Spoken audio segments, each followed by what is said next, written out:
Okay, well, hello everyone, and welcome to another video. So today was a max effort lower day.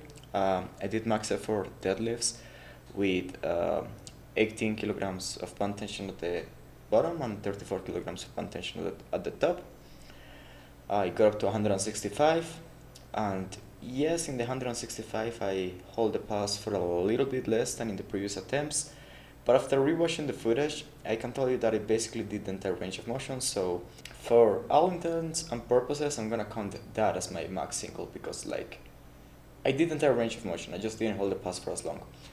Okay, everything is basically the same as last week, so yeah, I don't think there is any point in me going over that again. Instead, I wanted to actually just rant a little bit about how I'm gonna structure my quote-unquote deadlift variations. As you may have noticed, and as someone actually pointed out in the comment section, the bar is indeed bended. It's kind of like a bit of a cambered bar in a sense. This will not really affect much, but it does cut the range of motion by like an inch. I measure it and it does make like about an inch difference. And this can absolutely make a difference with my PRs.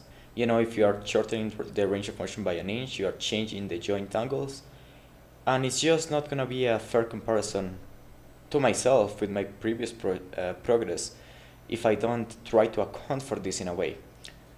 And before anyone mentions it, no, I cannot change gyms. Like the one where I was before, they don't allow me to deadlift, or at least not to do conventional deadlifts.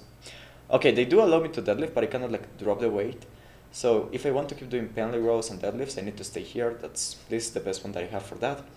And the one where I first did my deficit deadlifts, that place no longer exists, and when it existed, it didn't have enough plates for me. So this right here is literally my best option. So no, I cannot just switch gyms before anyone mentions it. So I figured that my next best option then was to try to make up for this. So whenever you see me like deadlifting on top of a plate, think of that as the conventional deadlift, because the bending of the bar takes away about 1 inch of the range of motion from what I have seen. Well, the plates are about an inch thick, so you know, if you are taking an inch off but then you're adding an inch by standing on a plate, to me that's close enough. And I have compared footage. My joint angle is really close.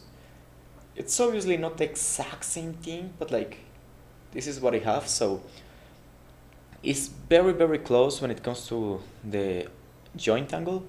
So I'm just gonna consider my deadlift standing on top of one plate as the competition deadlift or conventional deadlift. If I am standing on top of 2 plates or a wooden box, that's like a deficit deadlift. And again, I have actually looked at the joint angles and it does seem to fit. And remember the time that I did 192.5 kilograms, but I wasn't standing on top of anything? That's still a PR, but like I'm gonna consider that more like a 1-inch block pull. Why? Because again, the bar is bended. And I'm not doing this to get the acceptance or ratification of my fellow gym bros. I'm doing it for me. I want to have a constant standard by which I am rating my progress. Because can I really say that 192.5 is a 2.5 kilogram PR compared to 190 kilograms if I'm cutting the range of motion by like an inch? No, because I have no idea if I could have still done it had I had to travel the bar through that extra inch. So for me, to be able to more or less standardize my lifts, I feel that it's better this way. Now, if you agree or disagree, if you think I'm still cheating, if you think that using fault equipment makes it so none of my lifts count, that's fine. I'm not here to argue. I'm lifting for myself, and whatever I can pull in competition, that's gonna be a completely different beast.